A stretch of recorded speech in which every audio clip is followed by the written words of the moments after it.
Are any of us really surprised that the Faker skin is $500, or at least like the max version of it is?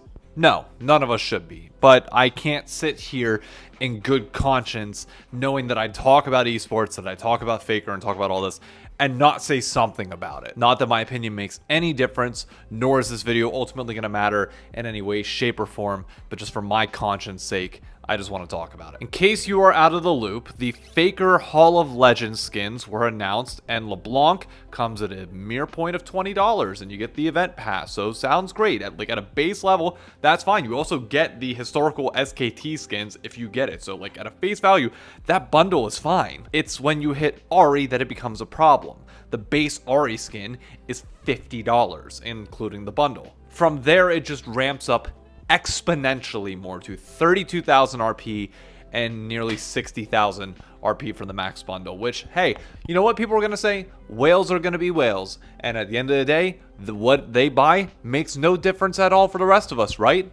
Shouldn't. But it's not just people paying that money. I don't get, look, if you want to make yourself look like an idiot and spend $500 on an Ari skin, which only 30% of which goes to Faker, and even that is still split between him and T1, sure, go ahead, do so. I'm pissed for Faker.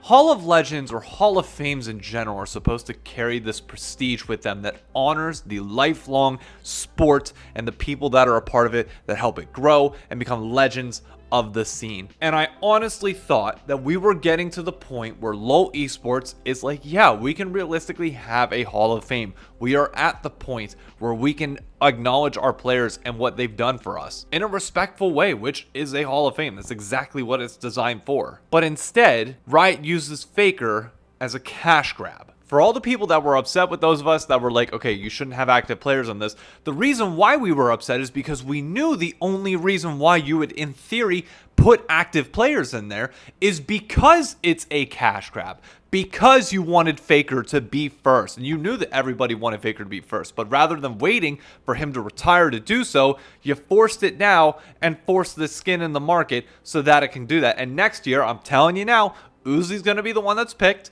the LPL is going to get their guy, and all of a sudden you're going to have a Vayne skin, and it's going to sell like hotcakes just like the Ari skin is. But it's straight up disrespectful to the esport and disrespectful to the players, because you're just showing that you don't give a shit about them. You really don't. The only thing that you care about is their value as individuals to bring you money, which, hey, you know what? I'm not going to be an idiot. I know that ultimately that's what all of our individual values are tied to, whether we want to agree to it or not. If we can make each other rich, then hey, that's where, I don't know, see fucking worth nowadays. But if you truly wanted this to be a community celebration, if you truly wanted this to be about people paying their respects to the greatest player of all time, you would do so in a way that the majority of your player base can do or can afford to do.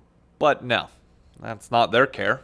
It just ultimately worries me about the future of League of Legends esports and about developers in general and how much they taint things. And look, I say this knowing full well that I could in theory get on Riot's bad side by putting this video out, because I am credentialed press and I am part of this group that, you know, does stuff with Riot consistently, and bashing them in this way is not going to be the best. But what does it show me as somebody that wants this esport to succeed long term?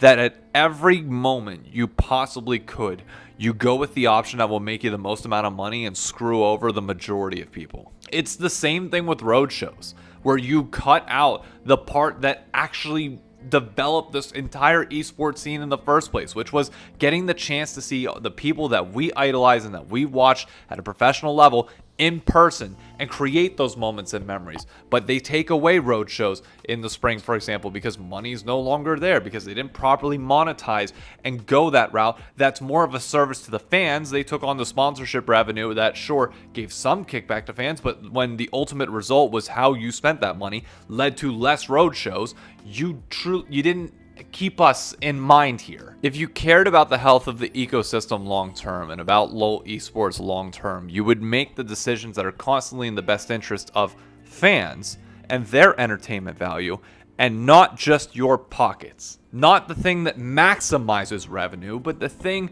that gives you enough revenue to the point where you can cover expenses, but still make sure that everybody gets the experience that we deserve, which is not sitting online watching a finals that's in the same studio that we played every single week, while slowly worsening the fan experience. And this directly ties back into the event bundles themselves. Again, that $20 price point sounds great. In theory, is really good, but it's not. Actually, because when you look back at how events used to be, the rewards that you used to get, the bang for your buck that you paid for, it was always way more. You got more for $20 than you do now, which is ridiculous. It's the same thing that happened to me the other day. I went to McDonald's because they used to have like a 3-for-3 deal where you could get like a McDouble and a small fry for $3. You walk out $10, you walk out with 3 sandwiches and 3 small fries and $10, you are fed. You might not feel the best afterwards, but you are fed. And when it comes to times where you're in a pinch money-wise,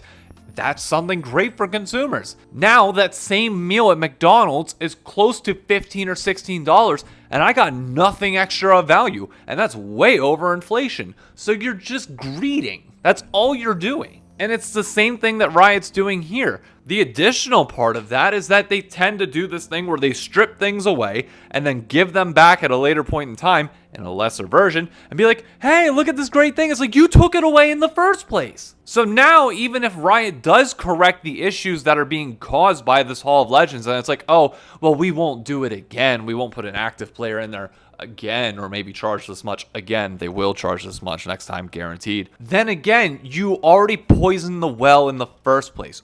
It's not hard to just be someone that feels like you always have the fans' best interest in mind. And that's my biggest problem with all this. I don't want to ramble on too long here because I know this video ultimately doesn't have a point. But it's just like, I want to see developers actually show that you have the general population's best interest in mind. I don't care if you have something that sells for the insanely wealthy, for the rich, for those that can afford a 60,000 RP skin. You want to do that? Fine. But make the options that are available to the rest of us to pay tribute to our greatest player of all time, clearly, more in our price range, more in line with what we as consumers can and want to express. I use the expression all the time that, a lot of times people don't know what they want. They want to be told what they want. The thing, though, is that we know what we don't want. That is for certain. And what we don't want is to continuously be taken advantage of for our money and just be seen as nothing but a person with a dollar tag over their head, regardless of whether we all know that that's the case or not. You don't want to be beat over the head with it, because God only knows we get screwed in every other aspect in life for the most part. You would think video games, the place where we could escape all that, and especially the sports side of it where you're trying to escape it even further, you would think those would be the spots where we would care for each other at least a little bit more. But no, corporate greed is corporate greed. So you know what? To anybody that's going to go buy that Ari skin, have fun.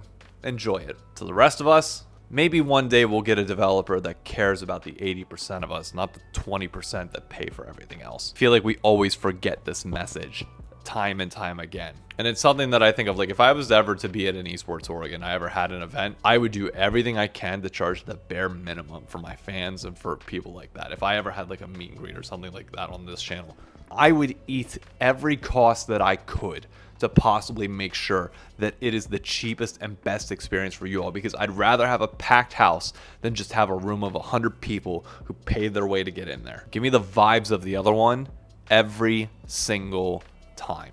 One day somebody's going to learn that lesson, but I doubt it's going to be a developer whose interest is always going to be their monetary gain.